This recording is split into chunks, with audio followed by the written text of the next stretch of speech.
Evangelio de Juan, capítulo 17.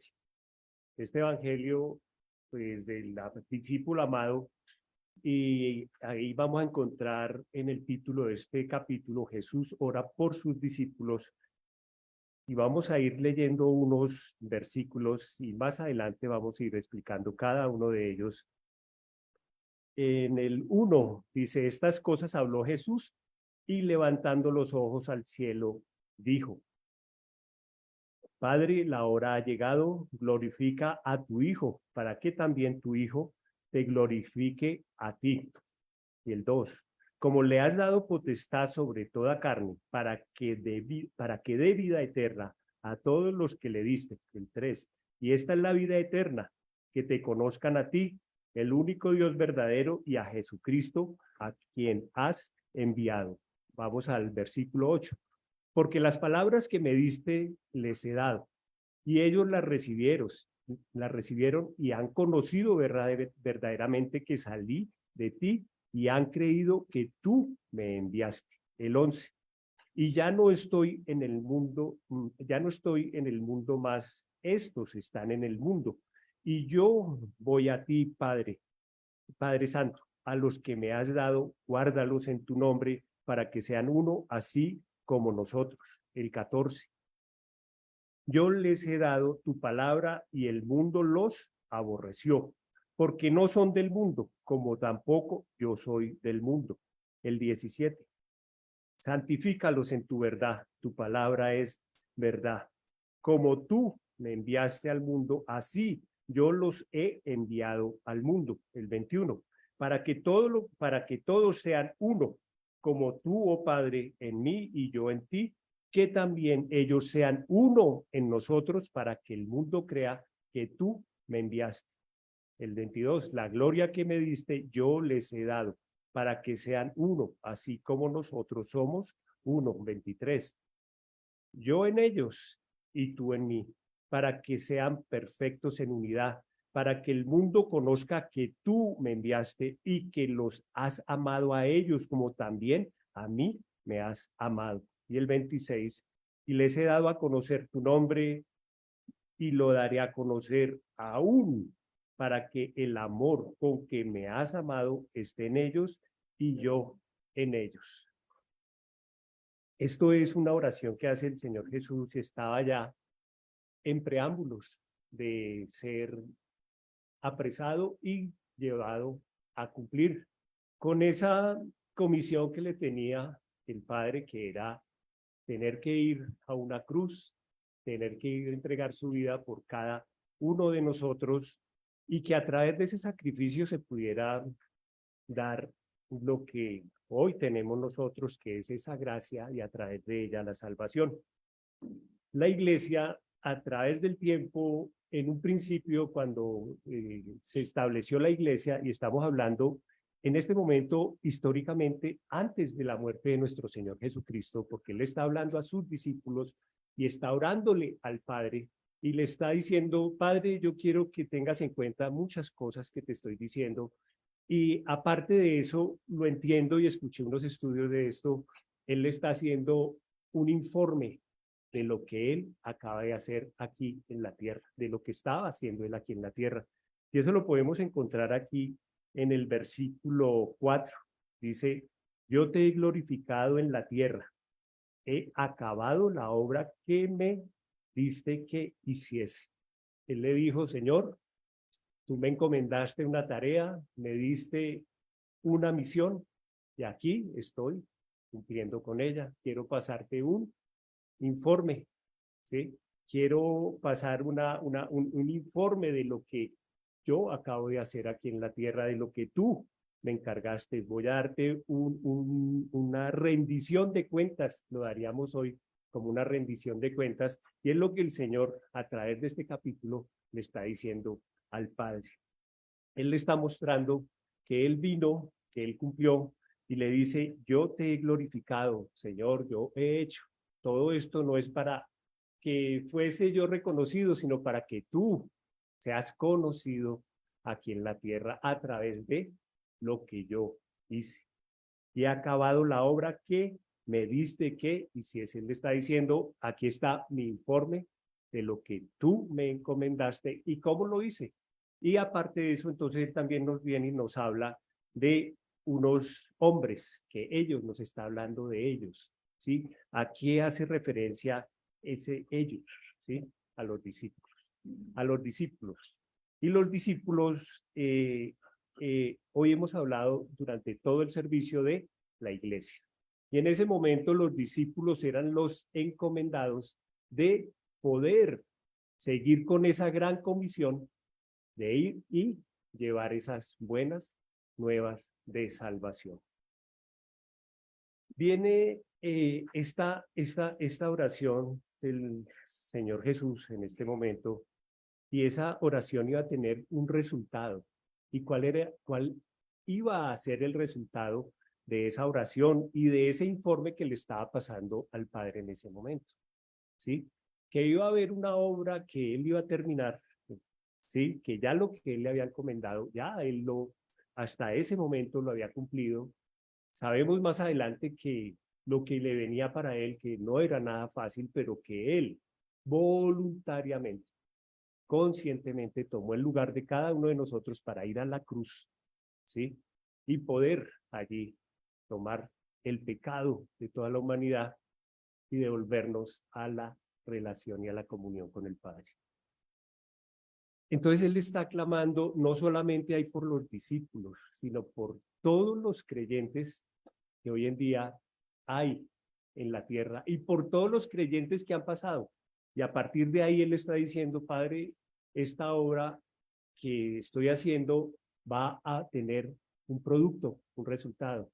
¿Y cómo se llama ese resultado? Se llama iglesia. Se llama iglesia y se llama el lugar donde estén 2 o 3 reunidos en el nombre de Jesús. Ahí dice que Él va a estar, que Él está ahí en ese momento, donde 2 o 3 se reúnan.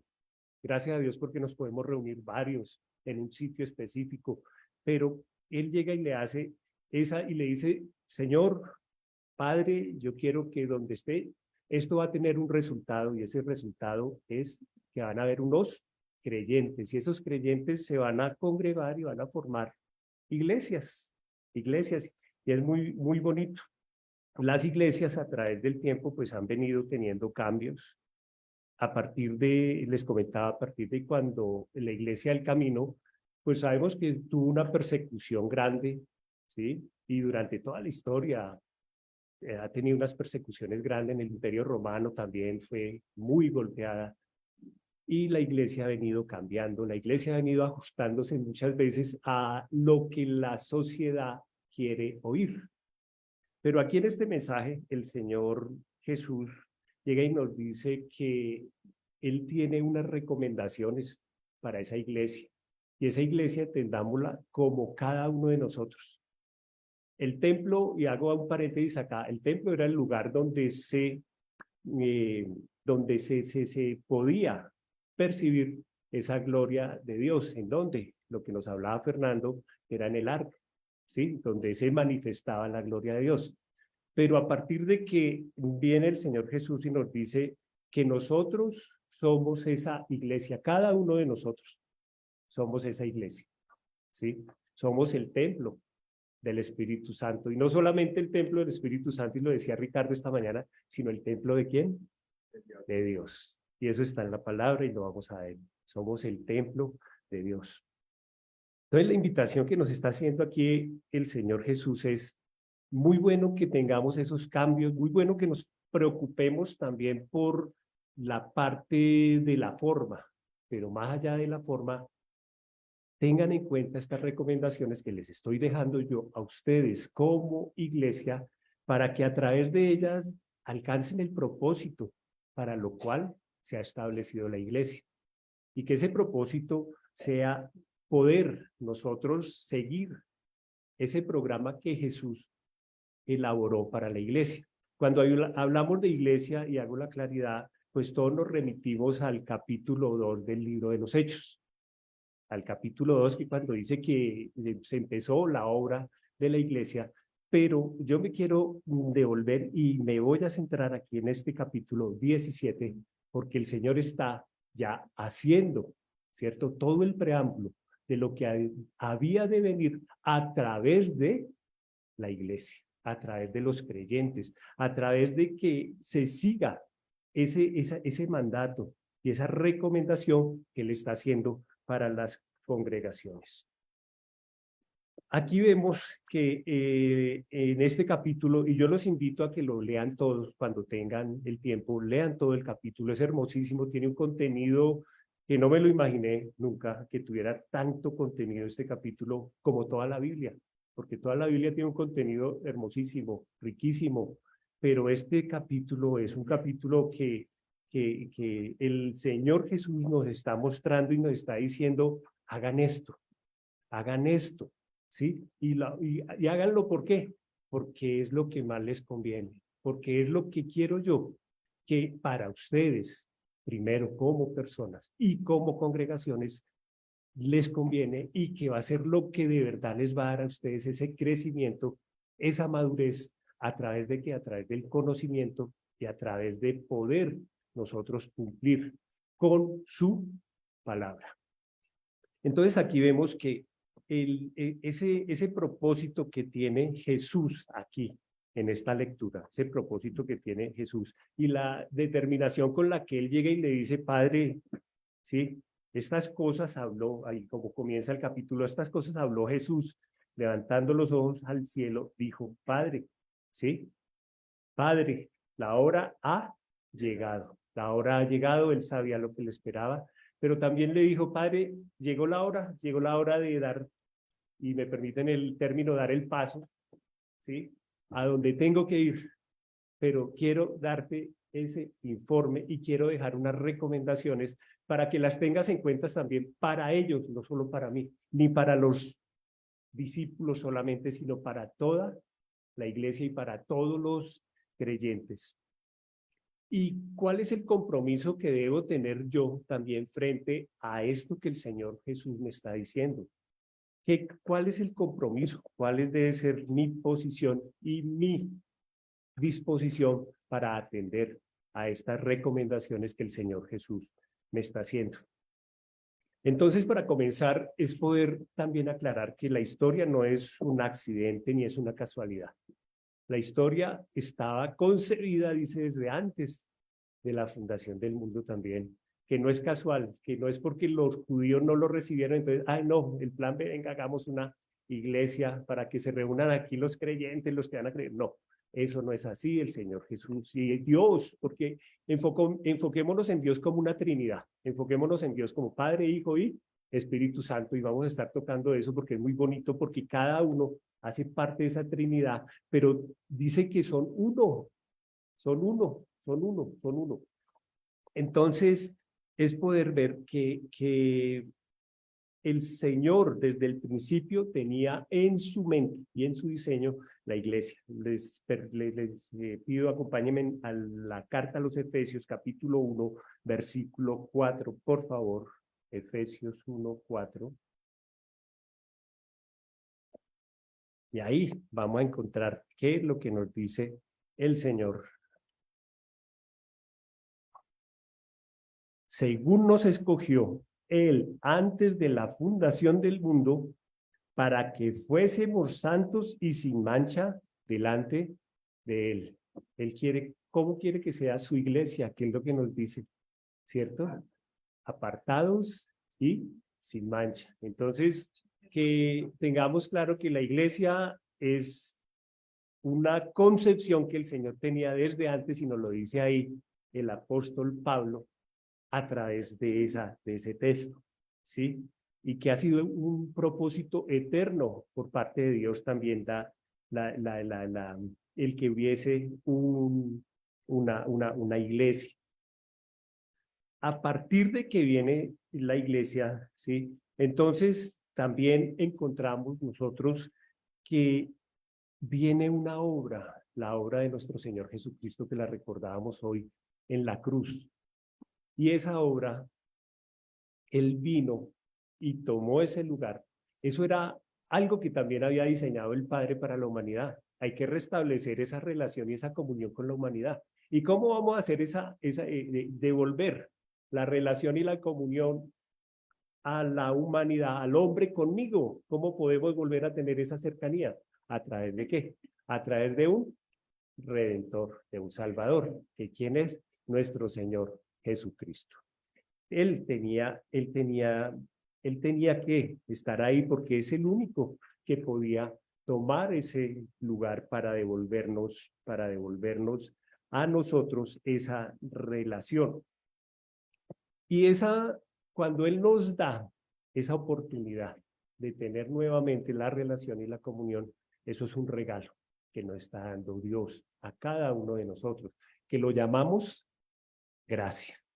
Esa es la gracia de la que nos habla tanto la palabra, de la que nos habla la Biblia, y que esa gracia fue ese regalo que a través de nuestro Señor Jesucristo Él tomó el lugar y vino y nos devolvió esa relación.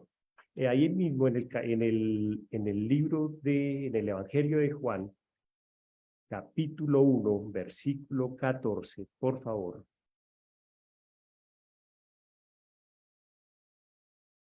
Y aquel verbo fue hecho carne y habitó entre nosotros y vimos su gloria, gloria como del unigénito del Padre, lleno de gracia y de verdad, lleno de gracia, de ese regalo que tenía para la humanidad, lleno de gracia. Y vamos a ver cómo esa gracia se manifestó y cómo se debe manifestar en la vida de cada uno de nosotros como creyente. ¿Cómo se debe manifestar? Empecemos porque la Biblia es un libro que es lleno de la gracia y es un libro de gracia, porque muchas veces la cuestionan que cómo se elaboró, que por qué tiene esa secuencia, pero solo la gracia de Dios es la que permitió que se elaborara y que hoy en día la tengamos nosotros así como la tenemos ordenadita y podamos entenderla. Y solo por gracia el Señor permitió que todos esos hombres participaran en la elaboración de la Biblia a través de la inspiración que fue dada por el Espíritu Santo. Y vemos que la máxima expresión de la gracia de Dios para nosotros, ¿cuál es? El Evangelio de Jesús. ¿Sí? Cuando hablamos de Evangelio, acordémonos que hablamos de la vida, obra, muerte y resurrección de nuestro Señor Jesucristo. Es la vida, muerte y resurrección de nuestro Señor Jesucristo. Entonces, que podamos nosotros, ¿sí?, ir teniendo esa claridad que desde que el Señor le está hablando al Padre y está intercediendo por nosotros, Él ya tenía, ¿sí?, esa figura de iglesia, esa figura de congregación, pero también entendamos que cada uno de nosotros somos la iglesia, cada uno de nosotros somos la iglesia. Juan 14, 23, devolvámonos un poco. Ricardo nos citaba un texto, ahorita se me escapa, donde habla de la iglesia de Dios. Y aquí también, en Juan 14, 23, dice, respondió Jesús y le dijo, que el que me ama, mi palabra guardará, y mi Padre le amará, y vendremos a él, y haremos morada con él. Entonces, ¿dónde está Dios? En cada uno de nosotros, en cada uno de nosotros Él está con nosotros, no solamente porque a veces solamente decimos que somos el templo del Espíritu Santo, y sí, somos el templo del Espíritu Santo, pero también somos ese templo, esa iglesia de Dios, cada uno de nosotros. Entonces, vemos que el Señor, ¿sí?, nos va mostrando y nos va diciendo, cada uno de nosotros somos esa iglesia, ¿sí?, que nos podamos reunir, qué bueno, pero que cada uno tenga esa responsabilidad como creyente y de poder entrar y de poder aceptar. Deben estar en la última caravana, hago un paréntesis de los transportadores, deben estar en la última caravana del mes de julio, porque durante julio llegan y todo el tiempo están en eso. Bueno, que Dios ojalá les abra un día los ojos y les quite ese velo y orar por ellos, nada más allá, porque quite esa idolatría de ellos, porque a través de esa idolatría el Señor nos ha mostrado que no, lo único que hace es confundir más a las personas, alejarlos más de esa relación y esa comunión con el Padre y depositar, ¿sí?, su fe en un ídolo que fue hecho por manos de hombre. Y eso nos lo dice el Señor, que son ídolos de bronce, de hierro, de madera o de yeso, pero son hechos por hombre. Entonces, ¿cómo vamos a venerar más a la creación que al Creador? Sí. Y vemos que el Señor entonces tiene un propósito con esta iglesia y con cada uno de nosotros. Tiene un propósito con eso. Y vayámonos y recordemos lo que nos dice el versículo 4 que dice, yo te he glorificado en la tierra, he acabado la obra que me diste que hiciese. He acabado. No dice que ha comenzado, no. Dice que la ha terminado, que ha terminado, que él cumplió con esa misión, ¿sí?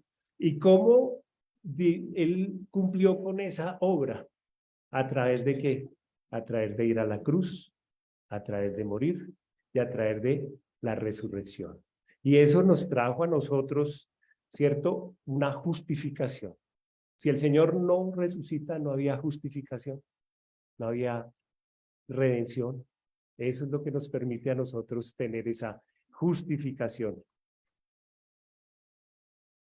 Y el Señor sigue y sigue intercediendo por ese pueblo en ese momento y por los 12 apóstoles, pero también por todos y cada uno de nosotros, por todos y cada uno de nosotros.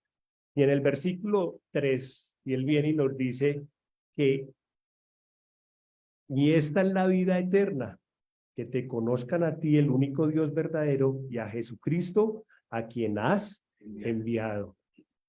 Y esa debe ser una misión de nosotros como creyentes y como iglesia, que conozcamos al Señor, alejados de la religiosidad, alejado de muchas tradiciones o muchos estigmas o muchos paradigmas que a veces nos impone la misma sociedad o nosotros mismos nos los imponemos. Y eso hace que nos apartemos y nos alejemos de Dios.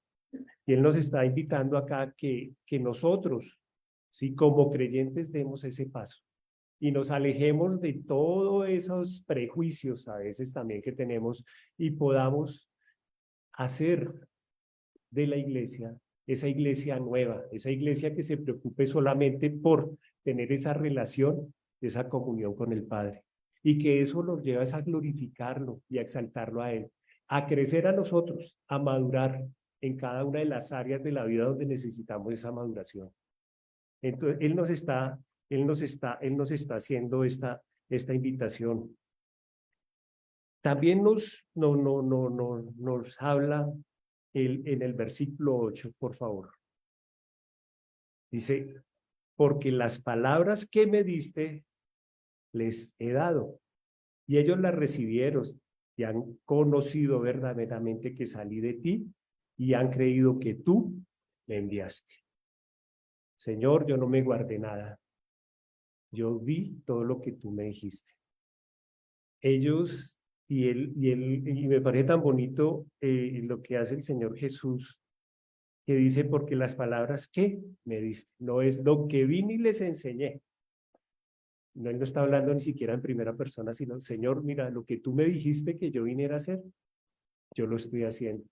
Y ojalá que cada uno pueda tener también esa determinación y que a la hora de poder servir, a la hora de poder hacer algo, ¿cierto? Que no nos pongamos en el lugar de, ay, yo no hago eso, es que eso no es para mí, sino qué es lo que quiere, Señor. Si el Señor Jesús lo está diciendo ahí, las palabras que me diste, les he dado, y ellos las recibieron, que tengamos el cuidado y la preocupación, porque también que lo que hagamos, lo hagamos de una forma correcta, de una forma correcta, como Él nos está enseñando, que lo hizo en ese momento con los discípulos. En ese momento Él lo hizo con los discípulos, pero más allá de eso, Él no solamente estaba pensando en ese momento temporal, sino Él estaba pensando en todo lo que venía a través de esa enseñanza que Él había dejado en ese momento. El versículo 14 Yo les he dado tu palabra y el mundo los aborreció porque no son del mundo, como tampoco yo soy del mundo. Vuelve y les dice, yo les he dado tu palabra, no mi palabra. Aquí, y con respeto lo digo, no habla Juan Pablo, no habla Carlos, no habla Ricardo. Aquí es Dios el que nos permite estar aquí por gracia y misericordia, estar hablando delante de ustedes de su palabra. Y no lo hacemos, y se los digo, alejados de cualquier reconocimiento, alejados de cualquier pretensión. Lo hacemos es porque nos nace y porque queremos que lo que Dios nos ha dado, podamos nosotros también, mis hermanos, entregarlo y de la mejor forma, así como el Señor les está diciendo, yo les he dado tu palabra. Y leamos en el 17 también, santifícalos en tu verdad. Tu palabra es verdad. Es la única verdad en la que tenemos que santificarnos cada uno de nosotros. Esa palabra de Dios que es la única que nos muestra cuál es nuestra condición y cuál es nuestra posición delante de Él. Que podamos nosotros decirle, Señor, ¿qué necesito? ¿Dónde necesito ser santificado? ¿En qué parte de mi vida necesito mejorar? Y creo que todos tenemos esa parte donde debemos mejorar. Todos tenemos esa parte donde tenemos lucha, conflicto, dificultades, y lo hablo a nombre personal, donde necesitamos nosotros mejorar día a día. El Señor viene y nos dice, ya he dado la palabra, ¿sí? Y en el versículo 14, nos regresamos un poco ahí, dice también, apártense, quiero que los mantengas apartados, ¿sí? Ahí en la segunda parte del versículo 14 dice, y el mundo los aborreció porque no son del mundo, como tampoco yo soy del mundo. Entonces, estamos en el mundo, pero no somos del mundo. Nos toca estar en constante y permanente relación con personas que no son creyentes, donde escuchamos cualquier cantidad de cosas, groserías, donde los comentarios, bueno, son muchas cosas y yo creo que cada uno tiene ese espacio donde nos toca de una forma u otra escuchar. Pero, sí, pero entonces ahí es donde el Señor nos está diciendo y donde el Señor está intercediendo por nosotros y le está diciendo al Padre, porque no son del mundo, como tampoco yo soy del mundo. Y Él le está diciendo, Padre, ellos no son del mundo ya, y yo tampoco soy de este mundo. Yo tampoco soy de este mundo. Leámoslo en el versículo 16, por favor. No son del mundo, como tampoco yo soy del mundo. Entonces, sabemos que las necesidades y las prioridades del mundo son diferentes y hoy más vemos cómo el mundo va en contravía de todos los principios, los valores, de todo lo que sea y lo que les figure y lo que les huela a Dios, tristemente. Pero nosotros estamos llamados a que podamos, a partir de conocerlo a Él, a partir de tener esa relación con Él, mantenernos alejados de eso. Nos toca estar en el mundo, sí, pero podemos mantenernos distante de todas esas doctrinas, distante de toda esa forma de actuar del mundo, también. Él nos da la herramienta. A través de su palabra nos ha entregado todas esas herramientas para que podamos resistir y más adelante vamos a ver esos ataques también del maligno. Sí. Y en el versículo 15, sí, dice, no ruego que los quites del mundo. ¿Es? Él mismo lo está diciendo, no ruego que los quites del mundo, sino que los guardes ¿de qué? Del mal. Él está diciendo, sé que hay problemas, sé que van a venir ataques, sé que van a venir muchas cosas en contra de ellos. Y hablo también de nosotros, porque somos creyentes. En ese momento estaban los apóstoles, ¿sí? Y sabemos cuál fue el triste final de muchos de ellos, el triste final de muchos de ellos, pero el Señor les decía aquí en esta, y le dice a cada uno de nosotros que no somos del mundo, pero que nos guarde de el mal. que nos aparte de ese mal, y Él nos permite, y el Señor nos ha librado de muchas circunstancias, de muchas adversidades. Cuando hablamos del maligno, también es no darle ocasión nosotros a ese maligno en nuestro interior.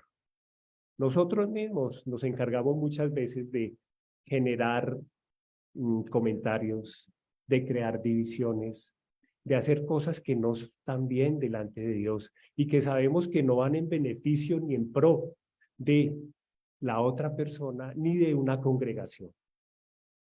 Ricardo hablaba que hay problemas en las iglesias, sí, y nosotros no somos la excepción, mis hermanos.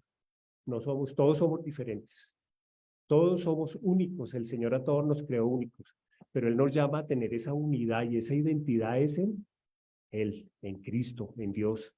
Que a partir de nuestras diferencias podamos construir nosotros esa identidad, en conocerlo a Él, en aprender de Él y saber que Él tuvo que caminar con sus enemigos, que tuvo que soportar a los peores, ¿sí? Ataques a los peores ataques por parte de ellos, pero Él nunca se dio a la tarea y nos enseñó es que oremos por nuestros enemigos, intercedamos por ellos, hagamos nosotros eso. Es difícil, sí, se lo digo de corazón, es difícil, sí, pero que tenemos que hacerlo, es algo que debemos hacer, y eso nos va a ayudar a liberarnos de una carga, de una presión, a poder nosotros como que, porque uno siempre cuando ve a un enemigo lo ves con odio, lo ves con rencor, ¿sí? Y que a partir de que uno pueda tener ese espacio y decirle, Señor, quiero orar por esta persona, Señor, quiero que me permitas interceder por esa persona y que esa persona pueda cambiar su vida. Puede que nos haya hecho mucho daño, muchas cosas que no quisiéramos que nos hubieran sucedido en la vida, pero a partir de ahí poder nosotros también decirle, Señor, entra y sana este corazón, ¿sí? Y que podamos interceder por esas personas nosotros. Tenemos también nosotros, sí, que tener ese ejemplo de nuestro Señor Jesús a la hora de eso, de poder interceder, sí, no solamente por nuestros familiares, por nuestros amigos, sino por esas personas que necesitan más, ¿sí? El Señor dijo, yo no vine por los sanos, yo vine fue por los enfermos, yo vine fue por los enfermos. El Señor también quiere que seamos una iglesia en unidad, en unidad. Él quiere que tengamos esa unidad, y desafortunadamente entre las mismas congregaciones y denominaciones cristianas hay muchas veces mucha rivalidad. Y una u otra quieren tener la razón. No, es que el verdadero evangelio se predica acá. No, es que lo que enseñan allá, eso no sirve para nada. Hay diferentes corrientes, sí. Hay diferentes doctrinas también, y debemos tener cuidado con eso. Debemos tener cuidado con qué doctrina es la que se predica, ¿sí? Pero aún en iglesias de sana doctrina se presentan esos conflictos y esas divisiones, desafortunadamente. Entonces, que podamos nosotros tener esa unidad aquí en Cristo. Y hago un comentario. El Señor vino a edificar la iglesia. Él dice que Él edifica la iglesia. ¿Que quién da el crecimiento? Él, nadie más. Y esto lo digo, Él no vino a crear iglesias bajo una denominación. La denominación es algo que le dimos nosotros, los hombres. Él tiene una iglesia, que es la iglesia de Dios. Más allá de esa, no hay otra iglesia. Que nosotros como hombres le hemos dado un nombre. Nosotros nos identificamos como Valle de Josafat. Pero que el Señor, porque nosotros nos hayamos identificado como una denominación, entonces Él nos ve diferente, no. Él lo que ve es el corazón de cada uno de nosotros. ¿Y cuál es ese compromiso que tenemos nosotros en esa relación y en esa comunión que debemos tener con Él? Al interior de las iglesias también divisiones. Entonces, que podamos nosotros reflexionar en todo eso, que a veces podemos ser también piedra de tropiezo para otras personas. podemos también generar que una persona, por un comportamiento, por una palabra, por una acción mía, tenga también, yo no vuelvo allá porque me vieron mal, porque no me saludaron, porque allá no me tuvieron en cuenta. Entonces, más allá de eso, tengamos cuidado y que tengamos la madurez también, porque eso es madurez, tengamos esa madurez para saber cuándo debemos acercarnos a una persona, cuándo debemos hablar con esa persona y tener ese diálogo y poder de pronto conocer también qué es lo que tiene en el corazón esa persona. No somos la excepción, pero la invitación del Señor es que tengamos esa unidad, que tengamos esa unidad. Veámoslo en el versículo 11, por favor.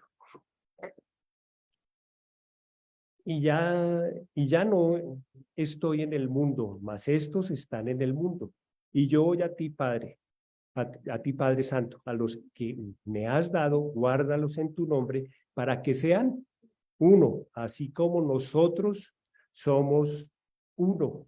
El 21, por favor, para que todos sean uno, como tú, oh Padre, en mí y yo en ti, que también ellos sean uno en nosotros, para que el mundo crea que tú me enviaste.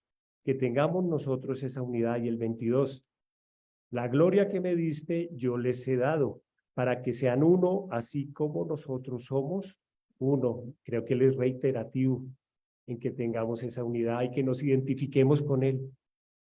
Él habla de que así como nosotros somos uno, hablando de la Trinidad, hablando de la Trinidad, así como nosotros somos uno, entonces a cada uno de nosotros que tengamos ese ejemplo de parte de él, para que seamos uno, que tengamos nosotros y tengamos uno en esa unidad. En el versículo 26, por favor, y dice, y les he dado a conocer tu nombre, y lo daré a conocer aún. No me pregunten de español porque no conozco muy bien las normas. Ricardo sí nos trajo la explicación. Este tiene tilde. Este tiene tilde. Es como una afirmación que le está haciendo ahí. Dice, a conocer aún, para que el amor con que me has amado esté en ellos y yo en ellos. Y esa es la invitación. Ay, ¿cuál será ese amor del Padre para enviar al Hijo? Pero ese amor que sintió el Padre por cada uno de nosotros. Porque el Hijo iba a pasar por un proceso difícil, un proceso duro, una cruz dolorosa, una cruz que era el peor castigo que podía haber en su momento. Entonces, ¿cuál ha sido ese amor que el Padre mostró, pero por cada uno de nosotros al enviar a su Hijo a morir por nosotros? Yo les he dado a conocer tu nombre y lo daré a conocer aún, para que el amor que me has dado esté en ellos y yo en ellos. Y eso es lo que quiere Dios en cada uno de nosotros, que tengamos nosotros ese amor, que tengamos ese agradecimiento, esa gratitud, y que seamos conscientes de la obra que Él vino e hizo en la cruz por cada uno, porque Él nos devolvió a la comunión con el Padre a través de esa obra que fue tomar el lugar de cada uno de nosotros y que podamos identificarnos nosotros como creyentes en poder seguir esas pisadas, ese ejemplo, en poder seguir esas recomendaciones como creyentes y como congregación que el Señor Jesús le está haciendo aquí, ¿sí? Y le está diciendo, Padre, yo quiero que me cuides a estas personas. Yo quiero que tengas cuidado, que vienen peligros, vienen muchas cosas para ellos de aquí en adelante. Y aquí estamos hablando y me devuelvo antes de que estuviese formada la iglesia como tal. Él le está diciendo, Padre, cuídalos. Yo ya les di las herramientas, yo ya les entregué todo, lo que tú me pediste que les entregara. Les di esa palabra, les di el ejemplo, ahora les voy a dar mi vida para que volvamos a tener esa relación y esa comunión a través de esta obra. Amado Padre, gracias damos por este tiempo de poder participar hoy en este servicio. Darte gracias por tu amor, por tu fidelidad, por tu gracia que derramas día a día sobre cada una de todas las personas, Señor, porque tú no haces acepción de personas. Gracias por poder conmemorar y recordar hoy ese sacrificio que hiciste y que nos invitas día a día que lo tengamos en nuestras mentes y en nuestros corazones. Gracias porque día a día eres tú, Señor, quien nos motiva, nos anima y también nos corrige para poder continuar una vida que sea de testimonio para ti. Bendecimos este resto de día, Señor, este resto de domingo, que las familias puedan compartir, Señor, este día, que puedan, Padre, darte la gloria y la honra a ti. Y oramos, amado Señor, por que día a día tu bendita palabra se siga predicando y llevando a cada rincón de este planeta. Bendecimos, Señor, tu nombre y oramos a ti dándote gracias en Cristo Jesús. Amén y amén.